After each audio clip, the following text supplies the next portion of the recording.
Great, let's just dive into it, shall we? Mardu Aristocrats. We tried a black-white Aristocrats variation yesterday, and the conclusion towards the end was it didn't really feel like giving up the power of Mayhem Devil was worthwhile. So this is kind of a mashup of that idea with the red-black sack deck that we've seen running around a little bit. So we've got Mothra here at the top end of our curve to provide us with some sustained value. And then we've got red splash in here for Mayhem Devil in a three-color Aristocrats deck. For people not familiar with the Magic jargon, Aristocrats refers to an archetype that sacrifices its own creatures for value. So we have kind of a pseudo-combo kill this deck can execute when you put a bunch of creatures into play. If you have Woe Strider, along with Celebrant and or Mayhem Devil, and then Mothra and some other creatures in play, Woe Strider can sacrifice down your board and kind of drain your opponent out with Celebrant and deal damage to them with Mayhem Devil, and things such as Hunted Witness, So Hunted Witness plus Mothra gives you 4 sacrifices, right? So you sack the Witness, it comes back, it makes a token. You sack the token, you sack the Witness, it makes another token. So a lot of damage triggers there in conjunction with Woe Strider and these other triggers here. The main thing that we're going to want to be watching for with this deck is the mana something that's costing us games is the question. So let's go ahead and jump on into some matches here with this one and see how it goes.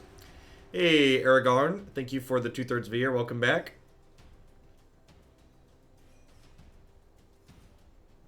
How late did we go? We actually didn't end up going that late last night. It's as predicted. Since I stream predominantly during the day, my viewer count tends to pitch off pretty hard once we get into like the 6, 7 o'clock range, 5, 6, 7 o'clock even. So we had good counts during the day, but it fell off as the day went on, which is expected. My normal live audience isn't around at those points usually.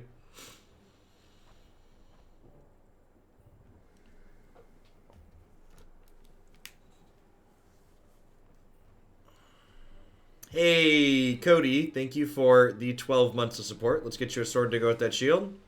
Thanks for keeping me around. Hope you're having a good one wherever you're at.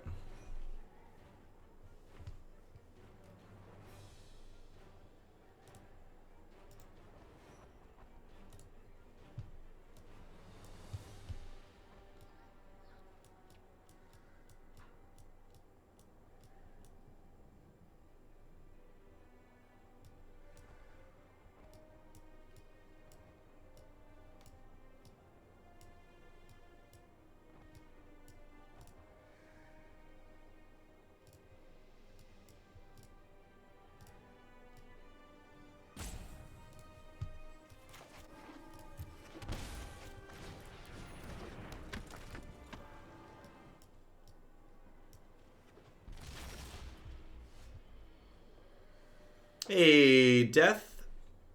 Thanks for the quarter of a year. I appreciate that. Welcome back. Not a committee. Thanks for the 3/4 of a year.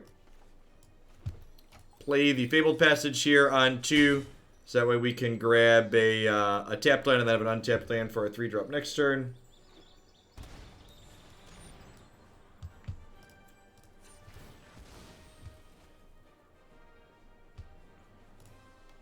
Yeah, I flipped things over to Cardboard Live. They have all the new cards available on their thing, so there should be mouse over images for Cardboard Live. With all the COVID stuff going on, I just don't have time to fork and maintain a Deckmaster, a different version of Deckmaster, and it's available. Yep. So it is what it is. Seems to work fairly well. Use it other. They're comparable in a lot of ways. I wish it didn't also take over the deck widget. It'd just provide the battlefield, but it's functional, and that's the most important thing. Any Steph, thanks for the brand new tier 1 sub. I appreciate that. Welcome to Hoaglandia. I think I'm gonna go ahead and just Woe Strider here.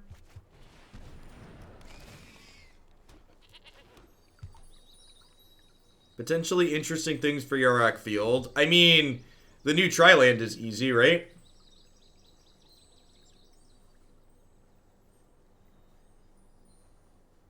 Well, real isn't really... the real card isn't really a control card. It's like a tempo card at best, so that's probably not a good use of that, I don't think.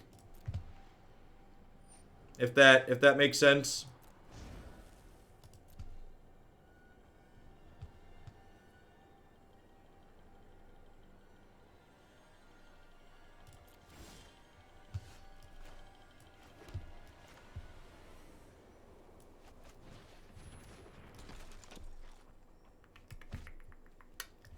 just gonna go ahead and do this and kill their Fiend Artisan here.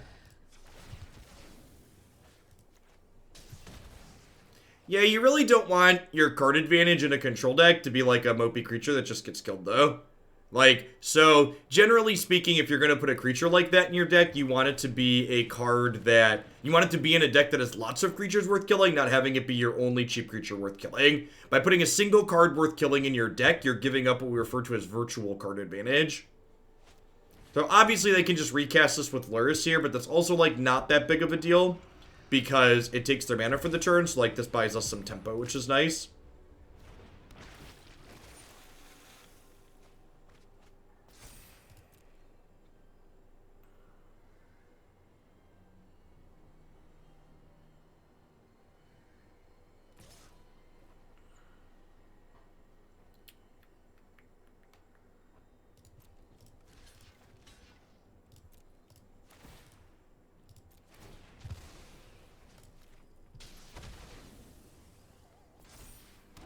Sack it here so we get a food and they don't get their lifelink. We're in a pretty good spot here, huh? I get to do this. I get to do... I guess the way it was going to auto-tap is actually pretty okay. I'll do this. I'm doing the Jeskai control deck dynamics last night. It seemed okay. We're actually... So we've got Jeskai Narset as... Oh, did Jeskai Narset not make it in today? Oh, yeah, I had some uncut. I think Jeskai Narset's one... Yeah, if you look, there's a Jeskai control deck in the queue where I actually started with Sean's base and did some adjusting. Like, Sean wasn't playing, he wasn't playing, what's it called? He wasn't playing Dream Trawler for whatever reason. So I, like, added Dream Trawler to the deck.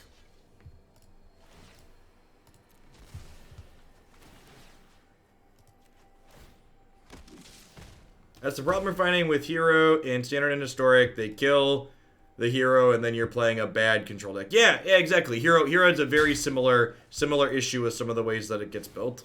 I agree.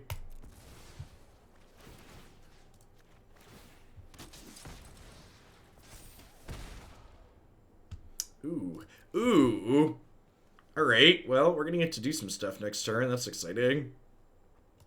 Go.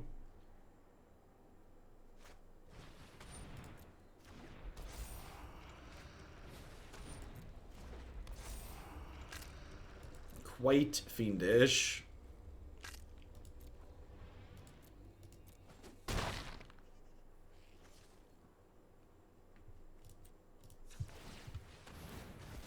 Trump calling for the liberation. What does that mean? He wants them to open everything back up? Is that what that means?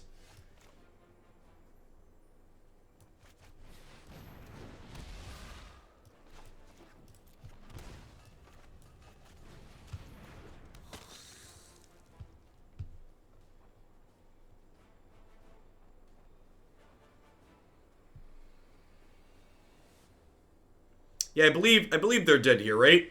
So I get everything I sacrifice deals 2 at this point, and these things all come back, right? I should start by attacking with everything. I can even attack with this too, right? Because it just like comes back. Well, the tokens don't come back. Sure, you're correct. The tokens don't come back. Everything else I meant all the creatures.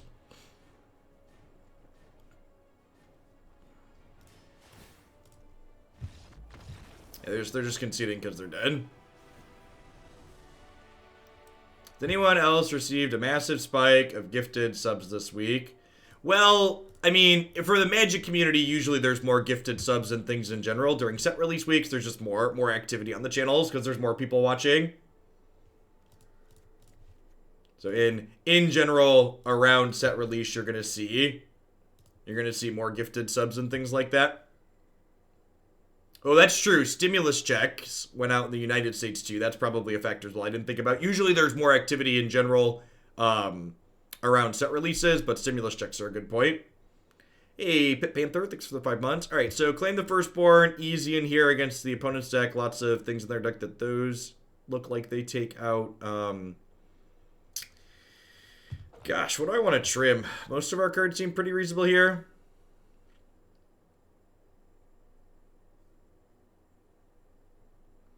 Well, we've been live for 10 minutes, Wargy. Had to start late today because Christy had a doctor's appointment this morning.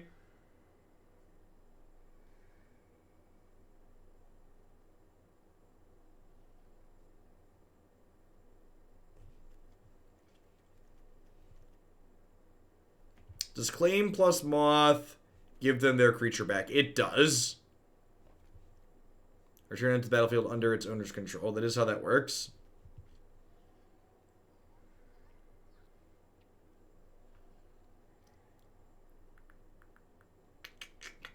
What I want to trim here. Is Mothra just the trim? It's kind of slow and clunky. I think it's probably just the trim.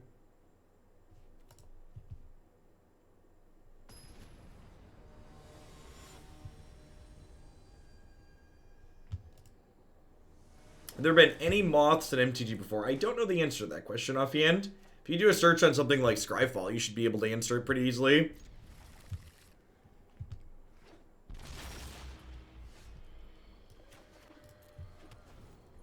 The fact that these lands have animations is wild.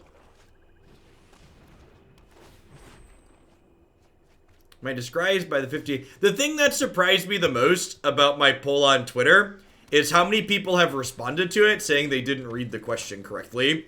Can someone look at that, by the way, and am I an idiot? Because I've read what I posted 4 or 5 times. Did I word it in a confusing way, or are people just stupid?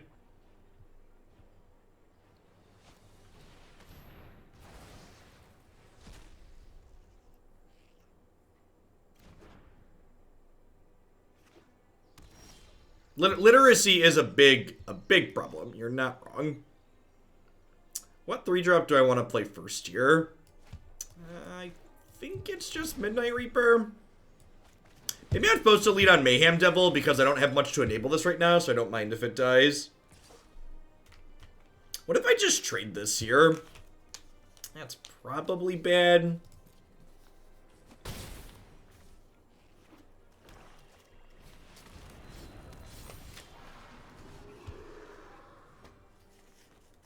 Alright, Chad agrees I'm not dumb. Thank you, Chad. I appreciate you.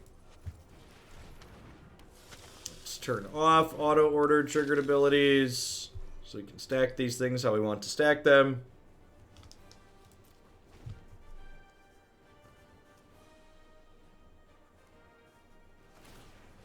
Stream Decker is Fubar. What's the issue with Stream Decker? The only issue Stream Decker has right now is with companions.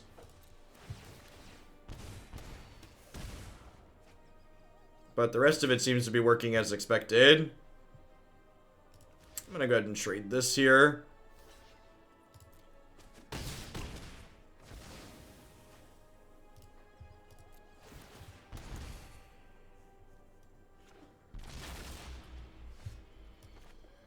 If Stream Decker doesn't have anything on it, you should hit the refresh button. Or, no, don't hit the refresh button, close it, and then reopen it. Sorry, that was it. Close it and reopen it.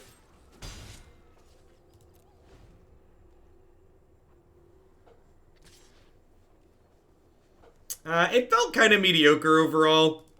It was okay against other brews, but against established decks, we just got completely destroyed by Teamer Adventure in the last match. And that's something that's gonna take some you have to account for. Something you often hear me say is our match results don't matter, it's what we learn in them that really does. And this type of during the beginning of a format that couldn't be more true.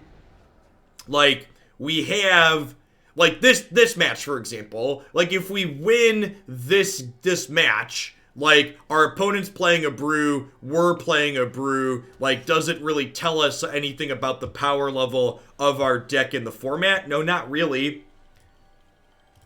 Just because of the decks we're playing against here, basically.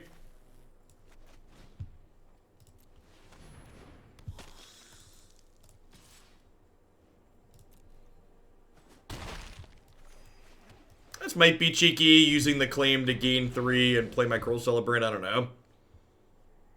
They're gonna get to escape Pelucranos here this turn. This is 6 others.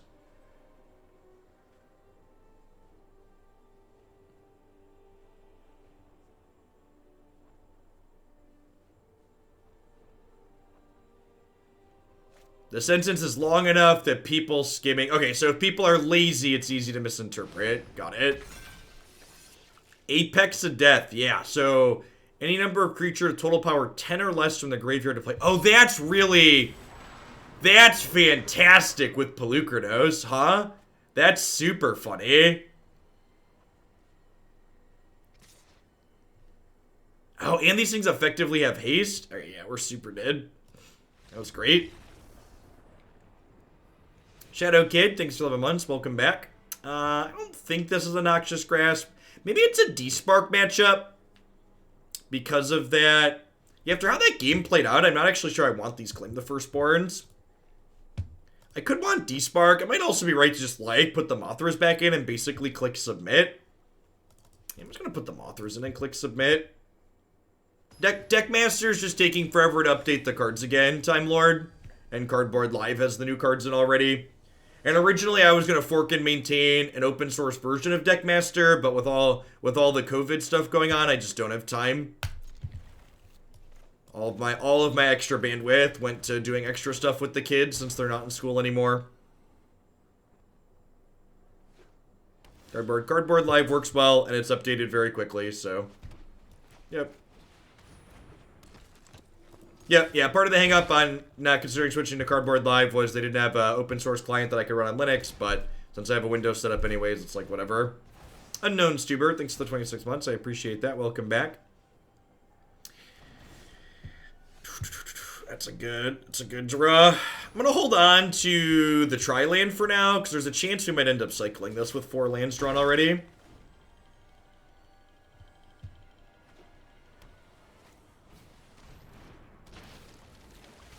Are you playing Arena on Linux somehow? Well, not at this current moment, but for a long time, yeah, I did all my streaming from a Linux system. If you're someone using Linux and you're not familiar with Wine, what have you been doing with your life? A ton of different applications run really well through Wine on Linux. Awkward. Thanks for the happy year support. I appreciate that. Welcome back. No, not a virtual machine. Wine. 3D games don't run in virtual machines. P Mason, thanks for the 12 months. I appreciate that. Welcome back. Thanks for keeping me around.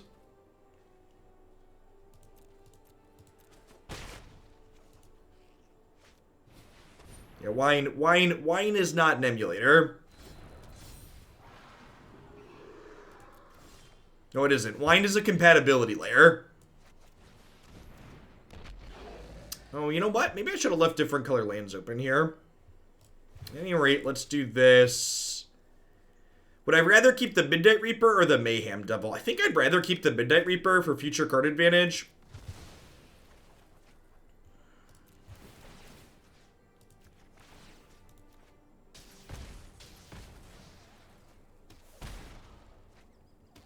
What's the difference between the two? So, an emulator involves running the entirety of a Windows operating system inside of your computer. So, a virtual machine is running the entirety of Windows and then running the Windows application inside the entirety of Windows. Wine is what we refer to as a compatibility layer, because what Wine does is it actually takes the native Windows calls that happen and it translates them to Unix calls. So they're functionally very different because the way in which they allow your thing to run and like the resources they require is very different. We do this. That's kind of what it is. So they basically what Wine is, for people that aren't familiar with Unix stuff but have some computer understanding, is the Wine people are basically reverse engineering all of the Windows calls for like DirectX and stuff like that.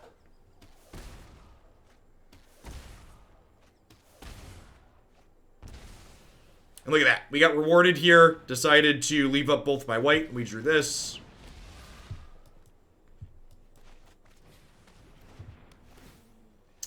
You read it twice. The sentence construction with the verb so far towards the end of the sentence of vector. So people are stupid. I'm gonna go with people are stupid.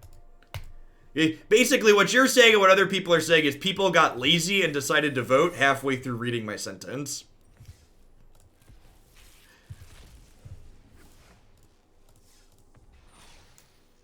As effectively. Sounds about right. Yep.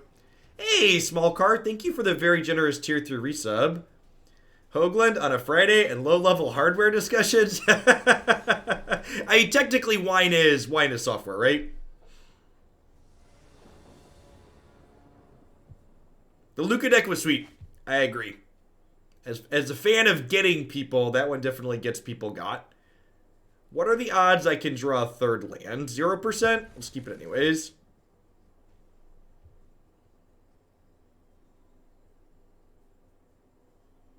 And yeah, to the person who asked, does wine work on OS X? I'm told it does.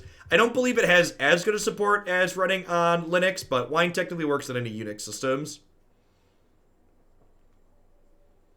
I know up until I switched to Windows about a week ago, like, all of my streaming had been done from a Linux system, so most of my arena content to date has been done using wine. In fact, I'd still be using it if I hadn't been having random internet dropouts on my Linux partition. I'm just here for my first bit badge. Enjoy your big burritos. Big burritos are busted.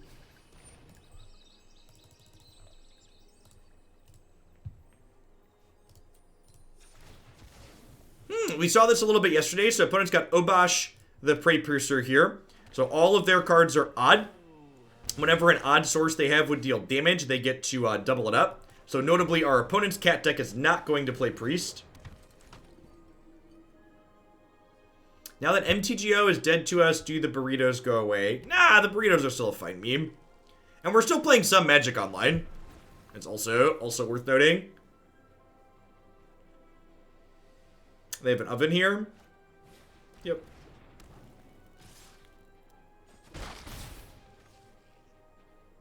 Do they need to be in the sideboard so you can cast them from outside? They take up a sideboard slot, Tom, yes.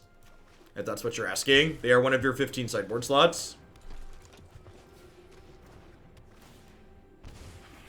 I'm actually planning on, I'm actually planning on doing a Magic Online League tomorrow morning. I think we're going to do 80 card Geeky Chord. Feels Magic Man.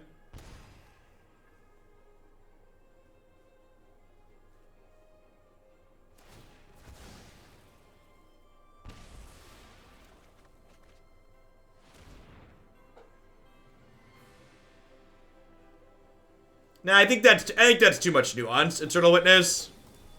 Trying to get that much nuance across in a Twitter poll is I think is nonsense. I was told the opponent didn't have Priest, right? I was lied to.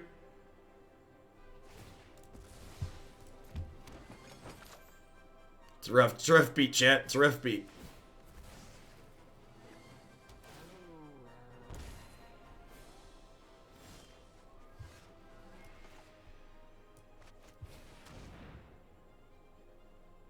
You explained the burrito thing. For those that started Magic with Magic the Arena, God bless you.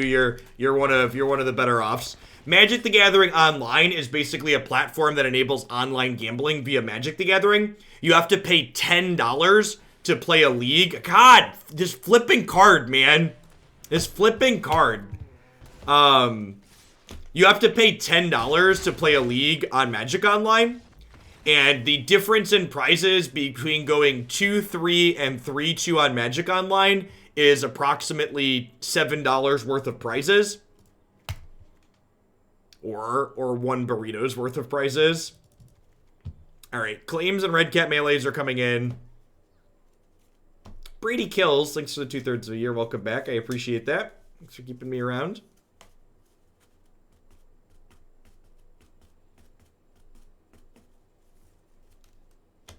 What am I even trimming? Can I just get rid of the Priest? Like, they have so many poopy creatures. It's, like, not good against their Mayhem Devils. I guess trimming Priest. Nah, I still have Ovens and Woe Strider. My claims are fine without Priest in my deck, I think. Alright, let's do this.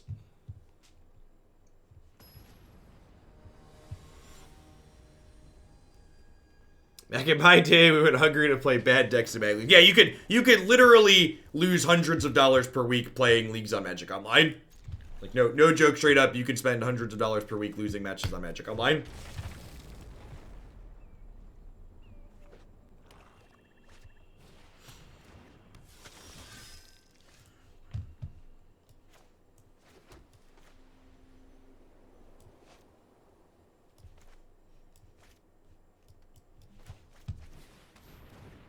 And people enjoyed it. I mean, there wasn't an alternative, really, right? Not an official alternative.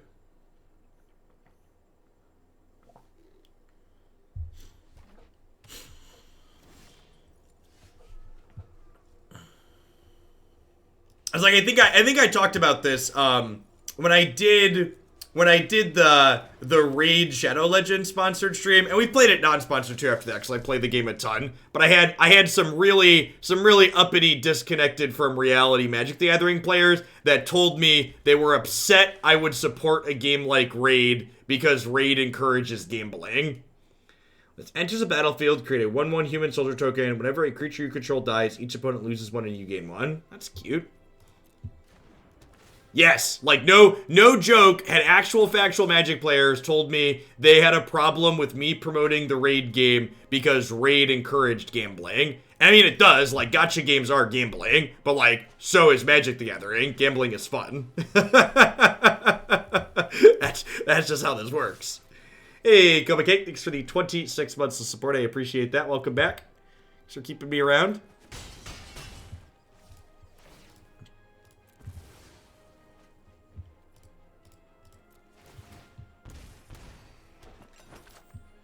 MTGA is double dipping if you have paper Magic too, kind of. Like, MTGO mimics the paper economy, like, to a T, and, like, often cards are expensive. Sometimes cards are even more expensive on Moto, sometimes they're less than paper.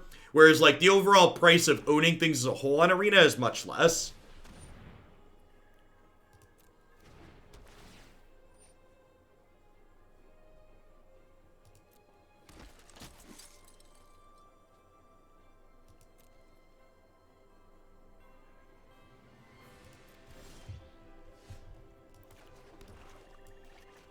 Sick. There's my Mothra. There's the Mothra. So whenever a creature we control without flying dies, it comes back with a flying counter on it.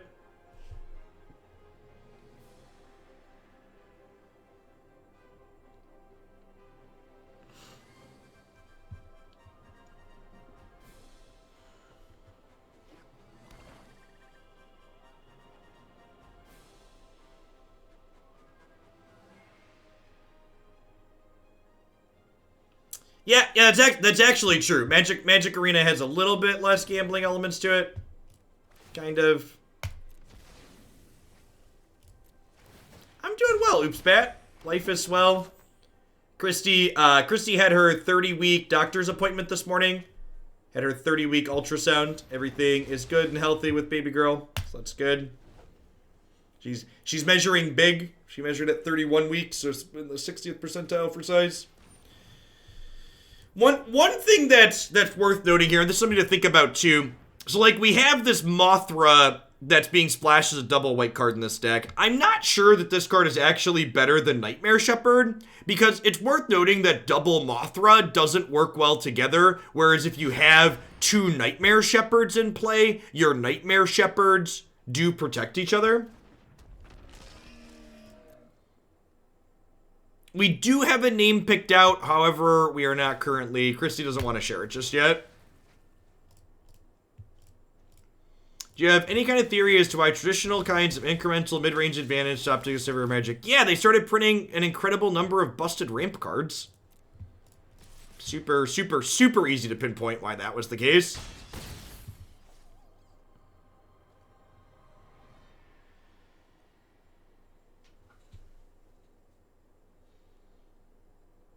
Look at all the ramp. Look at all the ramp. Grazers, Uros, Growth Spirals, like...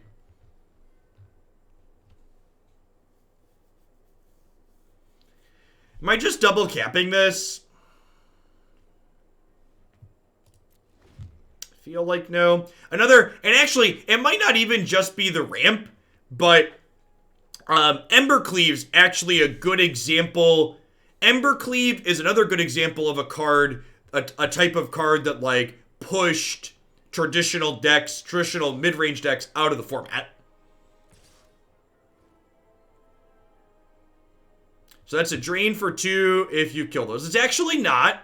So this says if it would deal damage. This does not deal damage. It causes me to lose life. So this is not doubled by the Prey Piercer here, worth noting.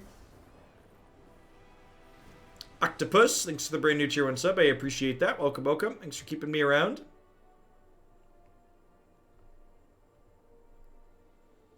Christie's name is actually spelled Kristi. There's like 6 different ways to spell her name.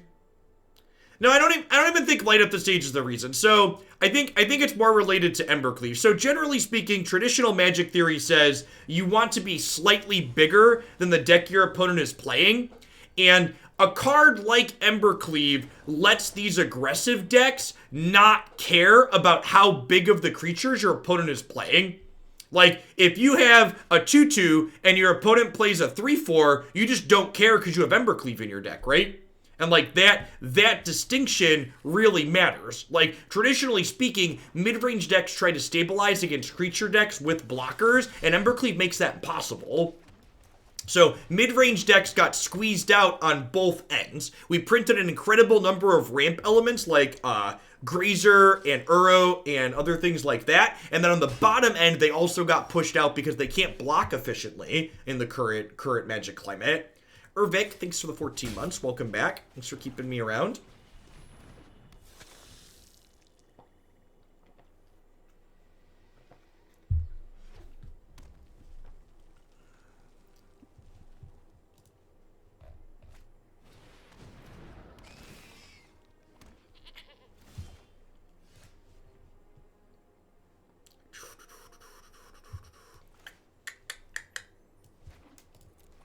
We're just playing Midnight Reaper here.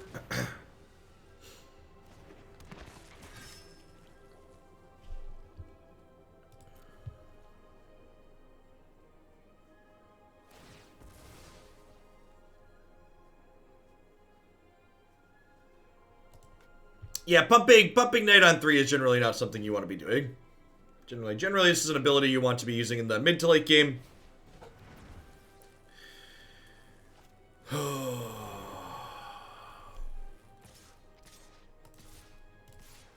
The play patterns of the decks that are good in Standard last season are they just feel so bad. Like the red-black deck constantly taking your stuff and getting Aether Gusted and Brazen Borrower and Tefreed. Like, I'm gonna give the format a little bit of a chance. We're gonna give it a week, 2 weeks worth of see how this feels. But I'm hoping the play patterns of the good decks end up different than what they were last season. Because last season, I don't think they were particularly fun on average.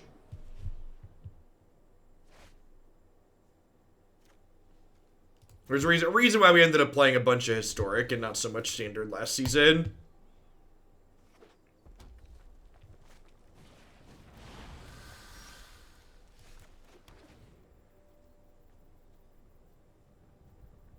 Yeah, so it's still super early. Anybody making, you know, positions on what they know to be true or not true about the format already is much too early. They're just trying to, like, sell you something. Anybody who tells you they already have Standard figured out is either an idiot trying to sell you something or both. It takes a while to figure out how things are going to shake out. A lot of new tools, a lot of different directions to build in.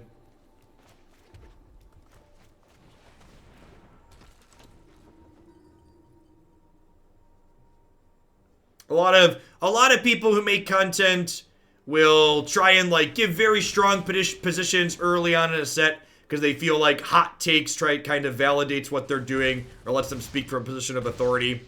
People are often afraid to be like, oh, I don't know, we need to wait and see, etc. I have Standard figured out. Doom Foretold is still bad, and I'm gonna play it anyways. It's a good attitude to have, honestly.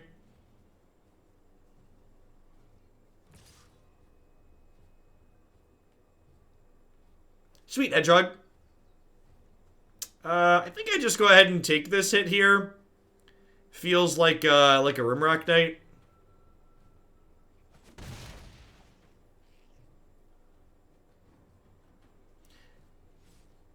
Music Ian, thank you for the brand new tier 1 sub. Welcome to Hoaglandia. Hope you're having a good one wherever you are. Light up the stage here is a little bit of a punish for not at least chump blocking. White Source. Ring-a-ding. Is there a second Plains in my deck? Please tell me there's a second Plains in my deck. Please tell me there's a second Plains in my deck. Please tell me. Yes! Yes! Thank you, Past Jeff. I appreciate you. I appreciate you, Past Jeff. You didn't do me dirty, Past Jeff.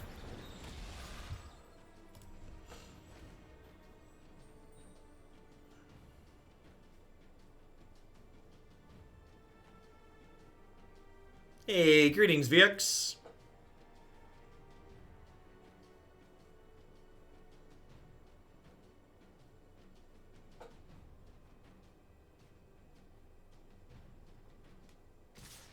Watching for a couple of months now. Glad I'm in a position to sub and say you're awesome. Hey, well, welcome to Hoaglandia. Thanks for keeping me around. I wouldn't be here without folks like you. So I think my plan here is to go block.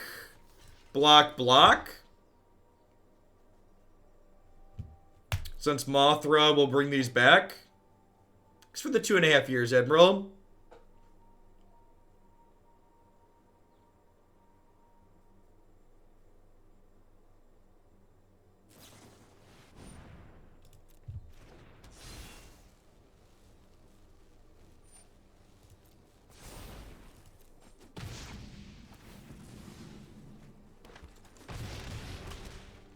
I believe I can fly. Do do do do do do do. Oh, and it's cool. Thank you for the 12 months of support. Let's get your sword to go with that shield. Thanks for keeping me around. You're not too late. You're only going for about 35 minutes. Alright, what's the plan, Stan? It's attack with these to start, I think. And then we'll do this. Hopefully draw a spell.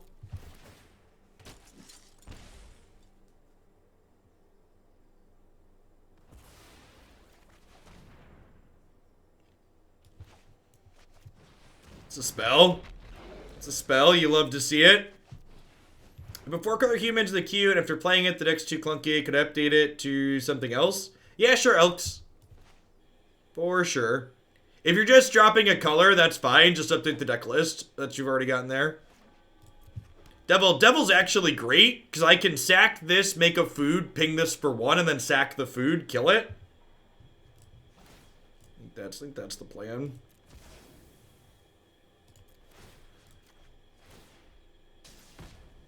Mothra looking impressive here.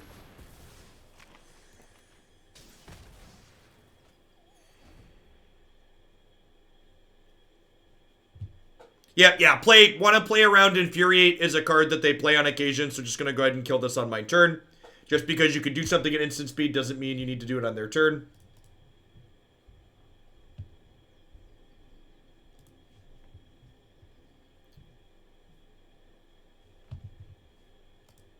Yep, we're utilizing Cardboard Life today because they have the updated cards in their setup, which is nice. Cross, thanks for the 13 months. Welcome back. Thanks for keeping me around. Opponent stumbling on lands here. We've got a relatively quick clock.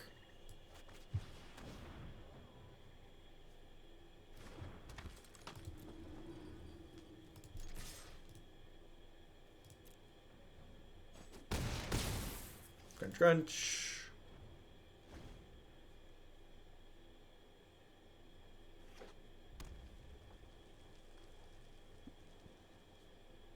Woe Strider. Was that a previous game? We haven't had a Woe Strider this game, right?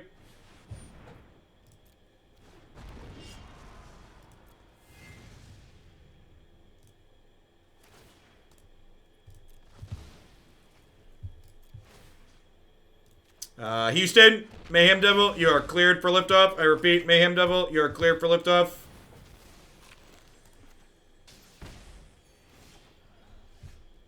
All right, here's a test. Is Woe Strider? Is our Woe Strider on the battlefield? Anybody know? Can you tell me? Mouse people with mouse over overlays. Was there a Woe Strider? It's there. Okay, sure, great, perfect. All right, let's get some caps in them here. I think a Disenchant is good because it kills Annex and it kills Cleave. I think a Despark is good because it kills Cleave and it kills Torbrand. Midnight Reaper seems like an easy cut here. Real liability with the fact that it costs us life on occasion. Hey, Shadow Rill, thank you for the 26 months. Coinflip, checking in for the 10th month. Welcome back. What am I trimming? So, like, yeah, claim could be okay, but like, I already need to cut one more card. Like, what do we think my bad ones are? If I want to bring that in. I don't know that I really have anything I want to get rid of at the moment.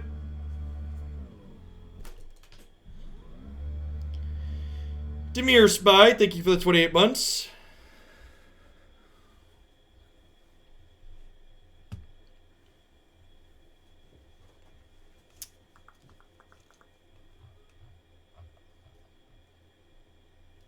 Ads are unacceptable. That is a sure sign that your prime has run out. You're not wrong.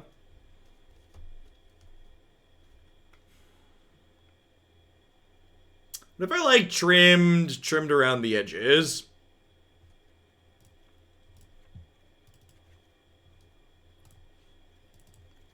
If we do this, we're on the draw, and I'm gonna cut a 4-drop and a bunch of my 3-drops, so I'll trim a land.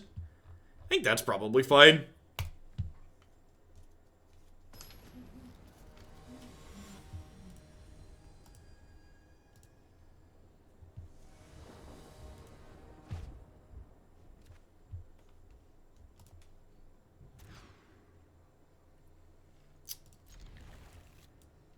Maybe I'm supposed to go to 5 here.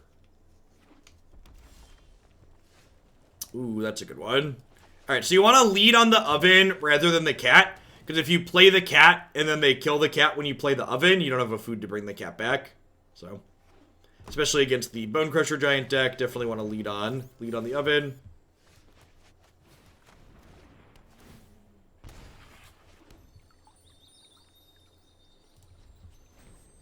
Yeah, Crackster, because I wanted to be able to destroy Embercleave in the red matchup. Neckfire, thanks for the 3/4 of a year. I appreciate that. Welcome back. Thanks for keeping me around. Putting my bonus government money to good use. Thank you for the 1.5 years, Nicole.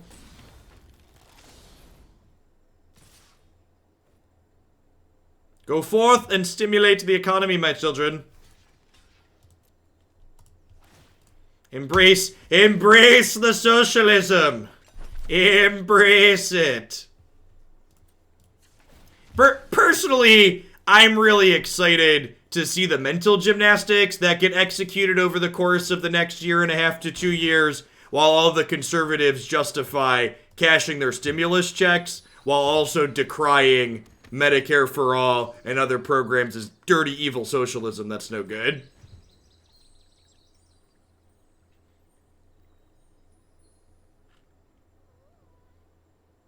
We'll have to pay it back. Do you have a source on that? Because my understanding from reading the actual bill and other sources is that it's not money that you're paying back out of your taxes.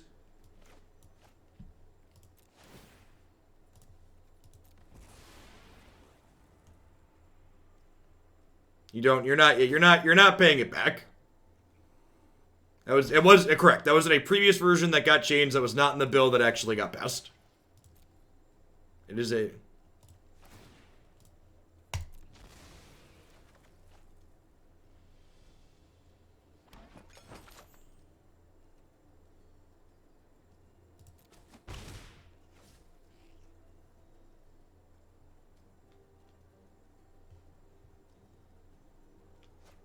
I'm going to embrace my socialism to pay off my capitalism with the student loans kick in. Good plan.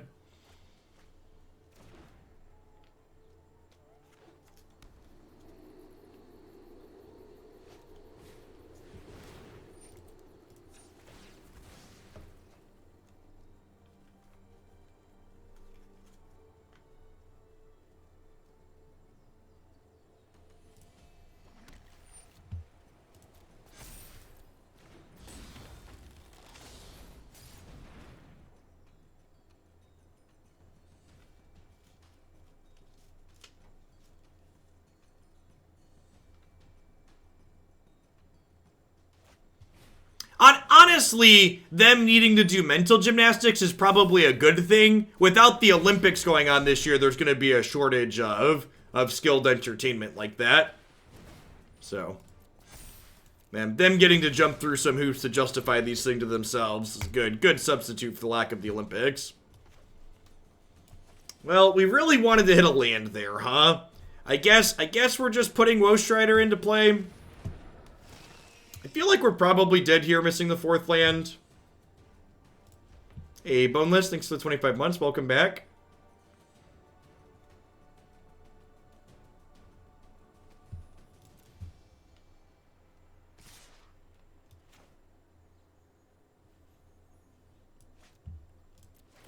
Yeah, probably dead to Cleveland. I don't think we're in a position to beat that card here.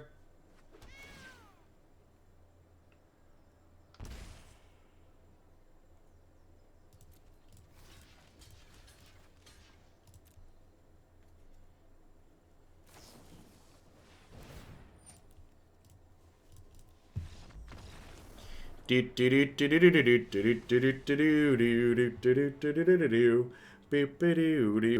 think I'm happy that I boarded. I'm just gonna go and run it back.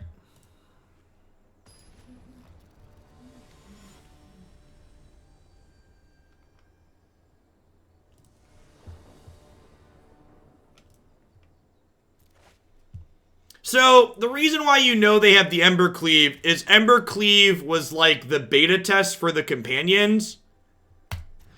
You get to, Ember Cleave is what you experience when you always have the same card in your opener.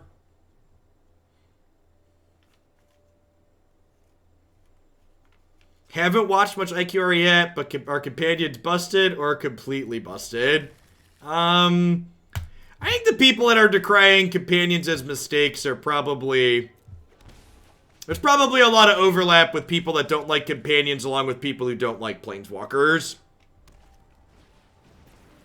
At a glance, and from playing the first couple of days, I think it seems like at a glance they did a pretty good job of regulating what the companions do in terms of power level alongside what their restriction is.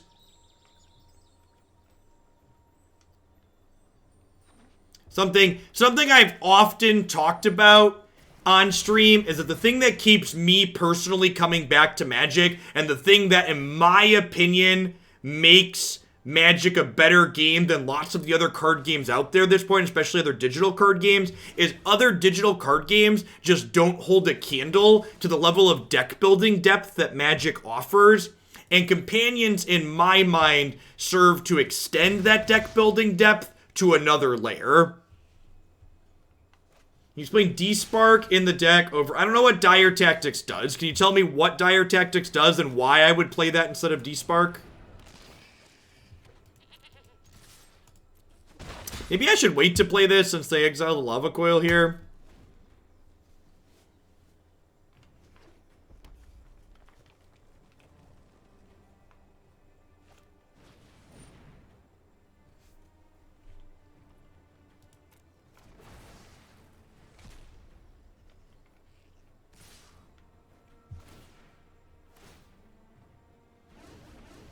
Oh yeah, Despark hits Dire Tactics creature removal. Yeah, Despark is like this matchup, for example. I bring in Despark in this matchup because in addition to hitting Torbrand, it also hits... In addition to hitting Torbrand, it also hits Embercleave.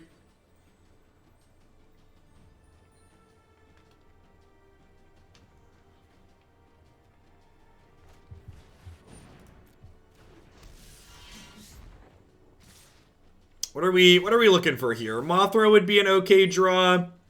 Mayhem Devil would be a stellar draw. When we block and then sack this, we're going to wait to bring the cat back till our next turn, just in case we draw. Just in case we draw Mayhem Devil.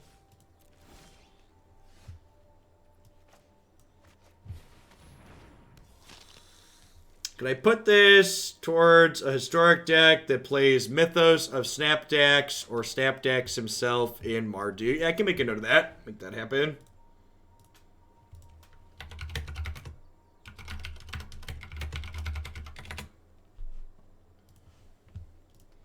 What's my favorite companion? I don't know.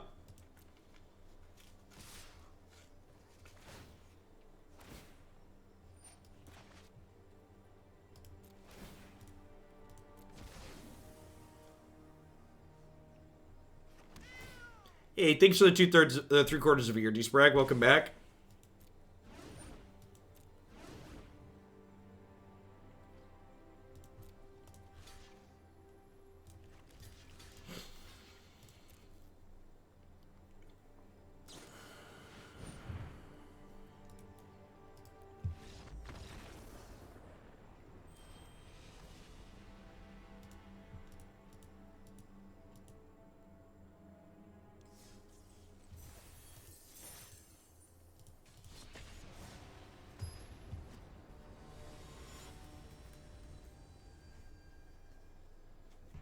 This is, Nox. I think it was Nox had a tweet. Played a bunch of limited, had fun. Played a constructed match, got Embercleave, went back to playing limited. Shuffler confirmed broken. Thanks for 16 months. Welcome back. I appreciate it. Embercleave definitely feels a lot stronger in Standard than it does in Historic. And it's still plenty strong in Historic just because of the shallower card pool in this format. Less options to pick for counterplay against it. I really wish they'd put... I think this format would be better with Field of the Dead legal. I think it's also possible this format will be better with Oko legal, but I think that one will never happen just because people are really hurt by it. But I think Field banned at this point is probably silly in Standard.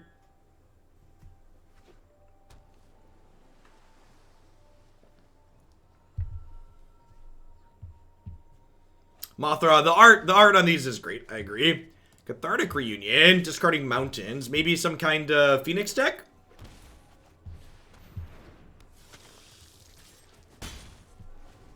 It's super subjective, but I'd rather play against Oko than Embercleave.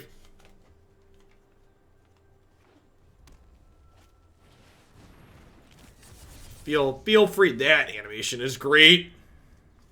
They really do a great job with the mythic animations on average in this client.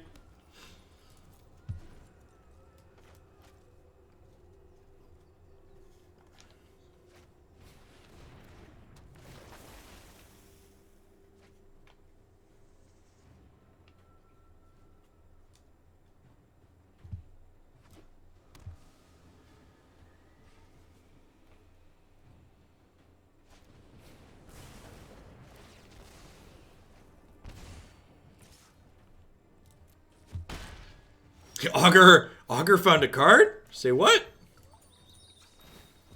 I don't know. I know the red-black sack deck had a lot of success last season, but on average, these decks always feel kind of mopey to me. And I say that as someone who really likes these archetypes generically speaking.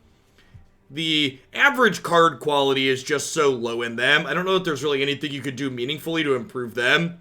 I feel like when you're just having a linear race, these decks are super reasonable, but when people have enough interaction to like kill your Mothras and your Midnight Reapers and your Priests of the Forgotten Gods, it feels like your deck just like has a bunch of 1/1s for one that don't really accomplish a lot for you.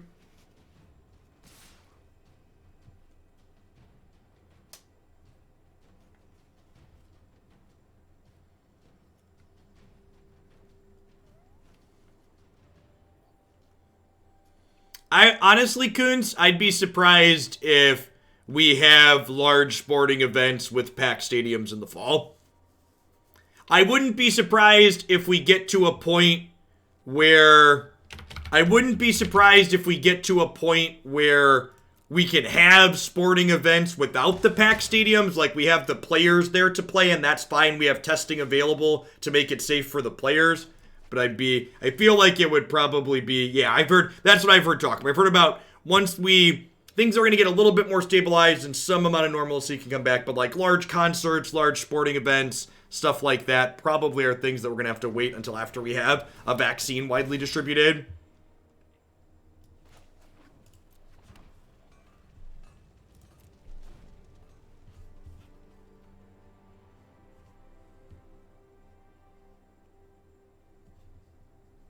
Someone asked about the Open. The Open has no entry fee other than being currently subscribed to this channel on Twitch.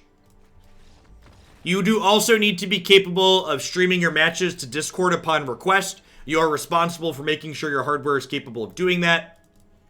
Just to be clear, if we request you stream your matches to Discord and you are unable to, you will be dropped from the event regardless of your record. It is a hard requirement that you are able to do that until we have an official spectator mode on Magic Arena.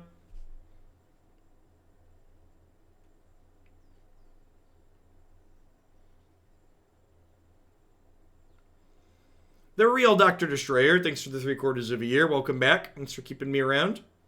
So, Despark for Phoenix sounds good. Redcap Melee kills their legendary creature. I don't even know what I want to trim here. I think I was going to get rid of Hunted Witness, because they're probably just going to, like, kill my enablers too often, and this doesn't do a whole lot. This blocks Phoenix at least. That's nice. I'm going to trim a Cruel Celebrant for the same reason.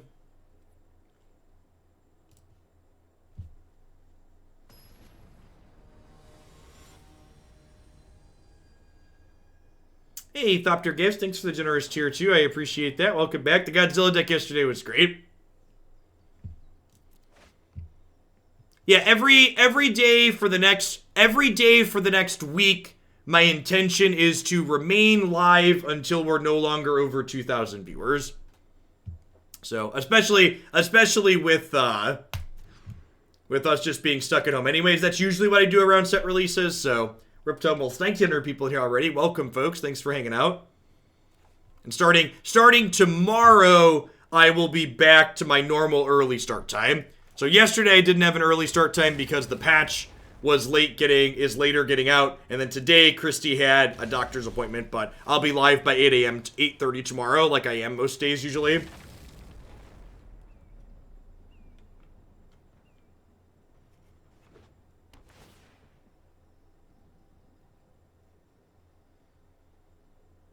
I plan to do a minimum of 8 hours a day, Knacker. So my plan is to do, so what, there's 1, 2, 3, 4. My plan is to do a minimum of 5 decks a day, with the idea being I'll extend past those 5 decks if we stay above 2,000 viewers. Maybe I'm supposed to lead on Woe Strider here, actually, because this dies to Redcap Melee, and they have that available here. Although Woe Strider dies to Shock, so a little bit of a trade-off there. They both die to Lava Coil.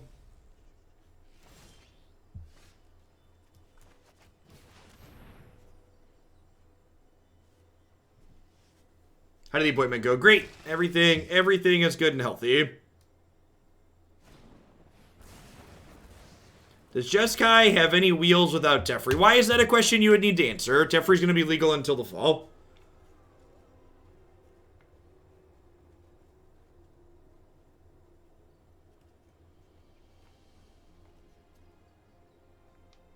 Yes, the fact that Wizard of the Coast has not enabled Twitch drops for anything Magic Arena related is one of their greatest failings, in my opinion, as a company managing their product in 2020. The fact that Wizards of the Coast pays for embedded viewers on their big streams to get non-organic viewer number boosts, but refuses to give their players free stuff to generate organic viewership is just mind-boggling to me.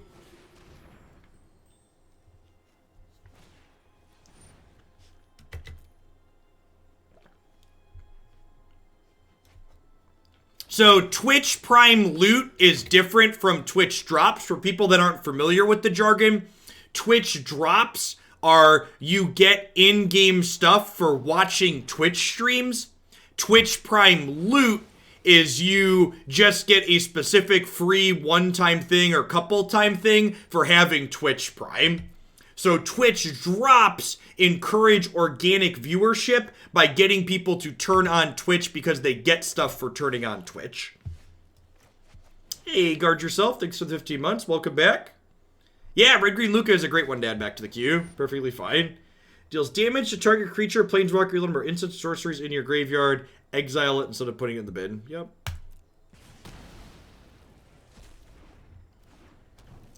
Well, so much for escaping this at some point, huh? We have exactly one thing in our bin and the other 3 have been exiled.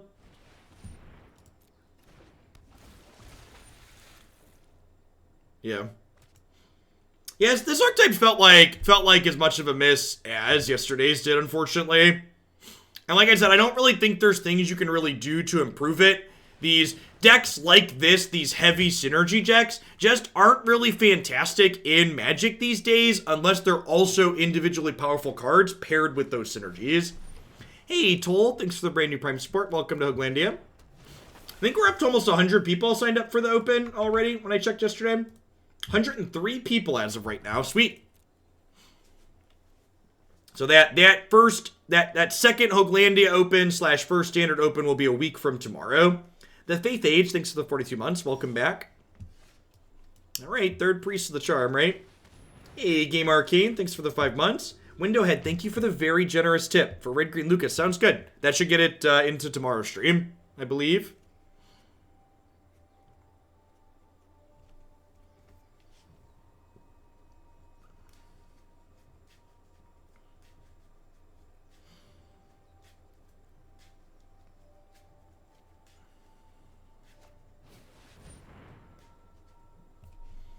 Yes, Brad said he was planning to play in it, which is sweet. Yeah, Matt's going to do coverage with me again.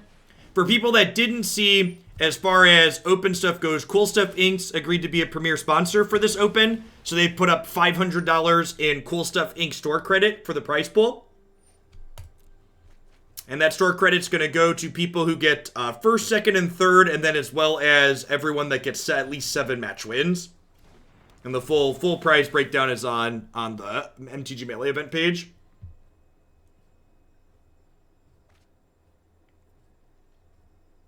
Yeah, I agree, Wargame. Yeah, really, Riley, whatever this card's called, when you just card one or more cards per turn, draw that many cards, is really, really sweet. Very, very powerful with Cathartic Reunion, just like went up to 5 cards in hand. Feels like we're pretty dead here, huh?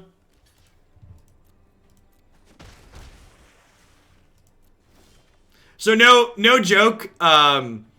We Jeskai controls in the deck queue. We're gonna get to it tomorrow, or we're gonna get to it either tomorrow or Sunday. And I started with Day 9's Jeskai list, and the first thing I did was cut his ultimatums and put in Dream Trawlers. I was like, let's play the busted creature, huh? Own Bare Hands, thank you for the 2/3 of a year. Welcome back.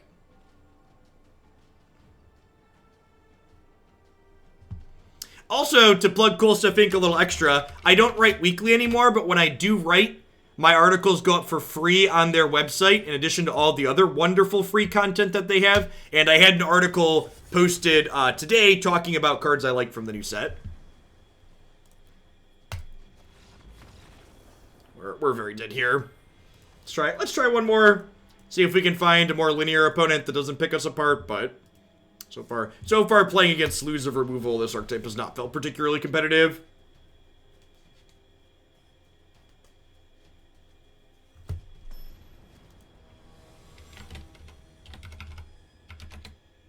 One of the other things that's sweet with Dream Trawler in the Jeskai control shell is you can discard the Dream Trawler to Narset to deal 6 to something, and then you can reanimate it with Elspeth Conqueror's Death down the line, which is excellent. So between Dream Trawler and the 7-mana Turtle with Narset, you're like a pseudo reanimator deck as a win condition, which is great.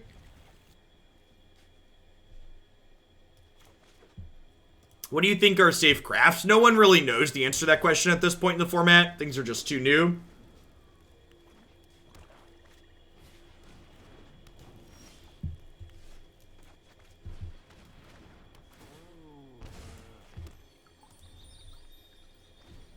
I agree that the Channel Fireball system seems reasonable overall.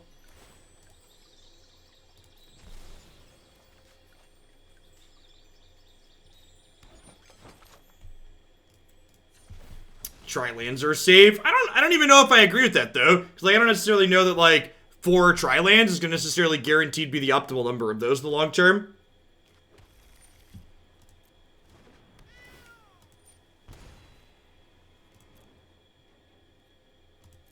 Something to think about.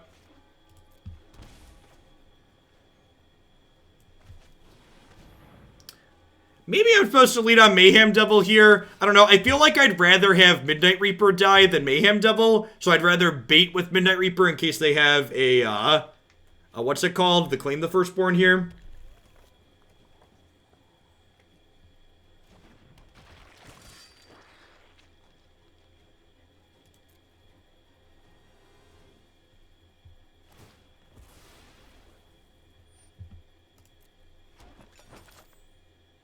don't know. My advice is the same every season. If you're someone with truly limited wild cards and you're looking to be conservative with their use, you should wait to craft anything. That's just the truth. I know it's not the answer you want to hear. You want to play right away, but like you have to pick. Do you want to play right away, or do you want to be conservative with what you're doing with your wild cards? Those things are mutually exclusive in my opinion. You don't get to do both.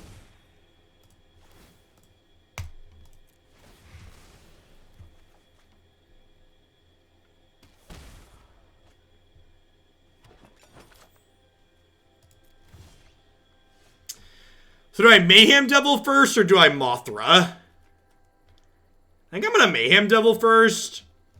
I don't know, I guess Mothra protects my Mayhem Devil. Alright, I'm gonna Mothra.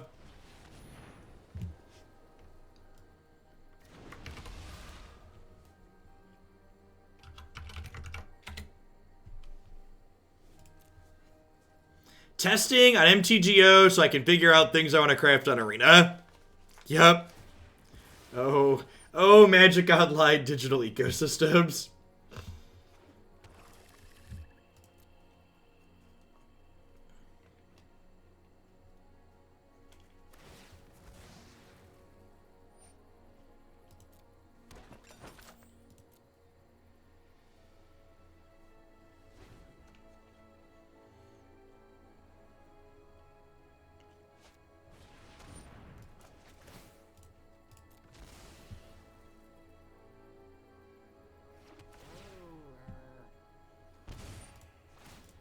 So we do this, and now the cat comes back with flying. It's kind of funny with these cards on Magic Arena because they have like a flying icon and a counter, so they kind of have two counters in a way.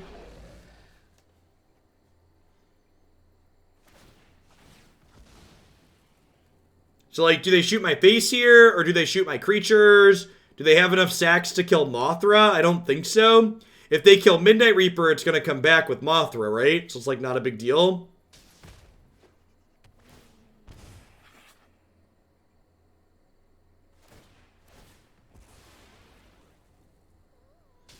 We had someone return a Pelucranos off of the Mutate Dino today. That was really sweet.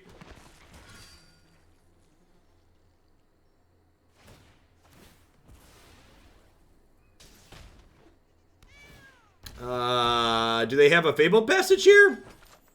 Oh, they have another cat. Got it.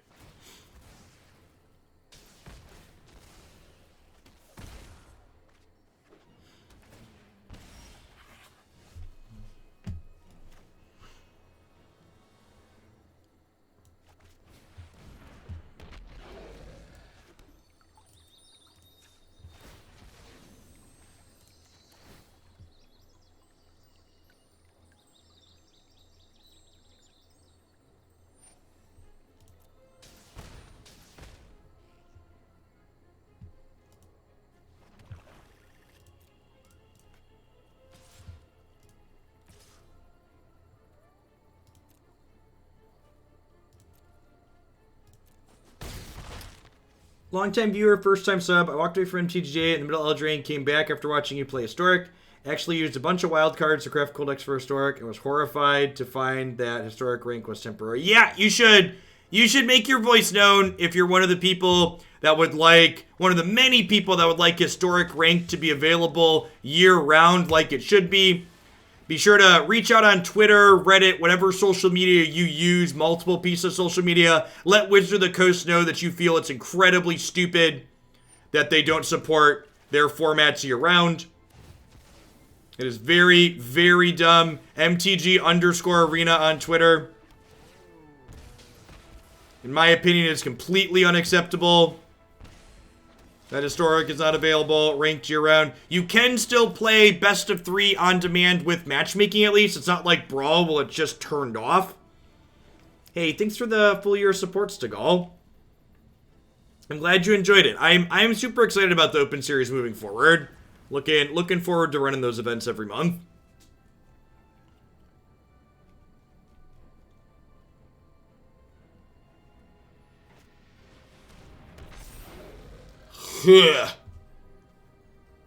Return to 2 target creature, total over mana cost 3 or less, or graveyard to the battlefield, put a Death Touch counter and a Menace counter on them.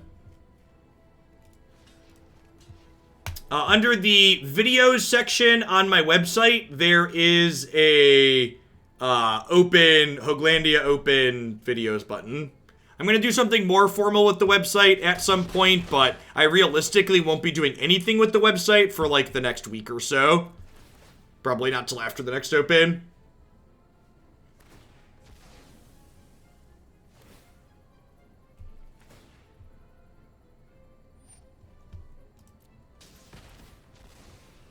Oh, it's a Death Touch Mayhem Devil. Yeah, it is. I didn't even think about that part. That's real gross. Well, poop.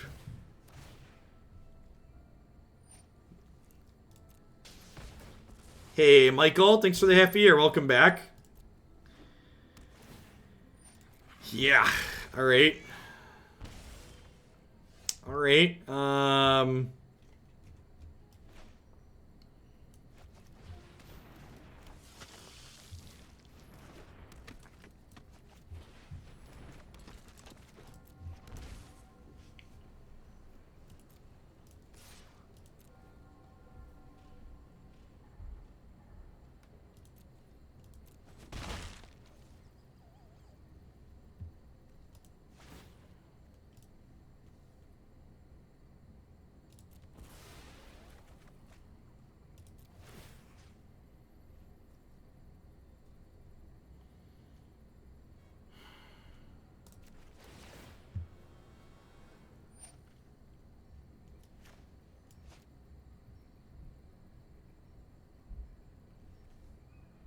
Yeah, I'm off of this deck. I'm gonna be done.